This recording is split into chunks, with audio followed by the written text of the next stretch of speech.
శ్రీ గురుభ్యో నమః. ఈ సంవత్సరం రథసప్తమి ఆదివారం రోజు వస్తుంది. ఎంతో విశేషమైన రోజు. ఆ రోజు ఆయురారోగ్యాల కోసం సూర్య భగవానుణ్ణి విధిగా పూజించాలి. ఉదయాన్నే లేచి స్నానాదులు పూర్తి చేసుకొని, స్నానం చేయడంలో ఇక్కడ ప్రత్యేకమైన పద్ధతిని అవలంబిస్తాం రథసప్తమి రోజున. అదేంటంటే, ముందు రోజు జిల్లేడాకులను తెచ్చిపెట్టుకొని ఒక్కొక్కరు 7 ఆకులు చొప్పున, తలపై 3, భుజంపై 2, ఇటు భుజంపై 2, మొత్తం 7 ఆకులను ఉంచుకొని, అందులో దొరికితే రేగు పండ్లను కూడా ఉంచుకొని, అక్షతలు కూడా పెట్టుకొని స్నానం చేస్తాం. అంటే నూనె రాసుకొని తలస్నానం చేయం ఈరోజు.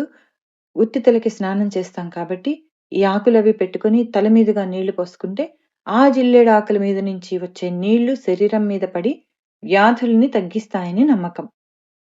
అలా స్నానం చేసేటప్పుడు చదువుకోవలసిన శ్లోకాలేవో ఇప్పుడు చెప్పుకుందాం. ఈరోజు తప్పనిసరిగా వస్త్రములు ధరించే స్నానం చేయాలి. అంటే ఒక పంచ కట్టుకోవడం లేదా ఒక తువాలు చుట్టుకొని స్నానం చేయాలి. అర్కపత్ర స్నాన శ్లోకం. సప్త సప్తి ప్రియే దేవి సప్తలోకైక దీపికే సప్త జన్మార్చితం పాపం హర సప్తమి సత్వరం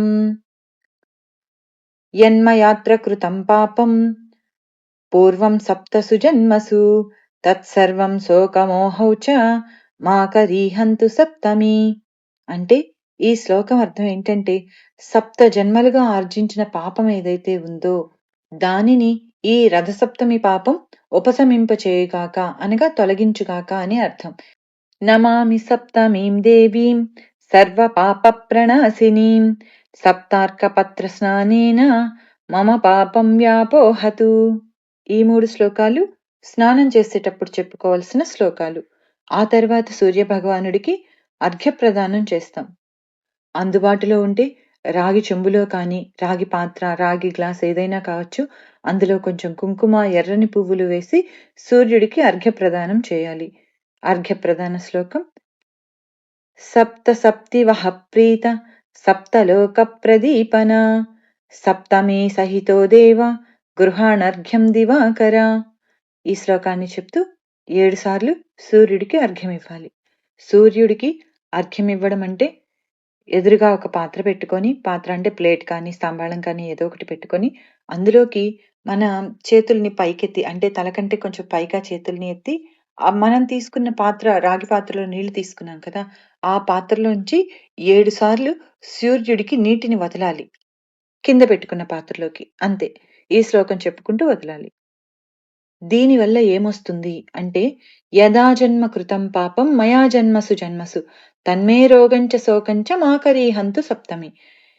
ఏతజ్జన్మ కృతం పాపం యచ్చ జన్మాంతరార్జితం మనోవాక్కాయజం యచ్చ జ్ఞాతాజ్ఞాతే చ ఏ పునః ఇతి సప్తవిధం పాపం స్నానాన్మే సప్త సప్తికే సప్తవ్యాధి సమాయుక్తం హరమాకరి సప్తమి. ఇలా ఈ జన్మలో చేసుకున్న పాపం, జన్మజన్మల నుండి అనగా 7 జన్మల నుండి చేసుకున్న పాపం రోగం రూపంలోనూ శోకం రూపంలోనూ మనల్ని బాధిస్తుంది. అలా బాధించే పాపాలు పోవాలని చెప్పుకుంటూ చేయడమే ఈ స్నానం యొక్క లక్ష్యం. సప్త సప్త మహాసప్త సప్త ద్వీపావసుంధర సప్తార్కపర్ణమాదాయ సప్తమి రథ సప్తమి. ఇది ఈ విధంగా అన్ని 7 అని చెప్పుకున్నాం కదా. సప్త మహాద్వీపాలు, సప్తవర్ణాలు, 7 జిల్లేడాకులు, ఇటువంటివన్నీ కలిసి 7 సంఖ్య కలిగి ఉన్న ఈ రోజు మనకి శుభములను కలిగించుగాక అని మనం కోరుకుంటున్నాం.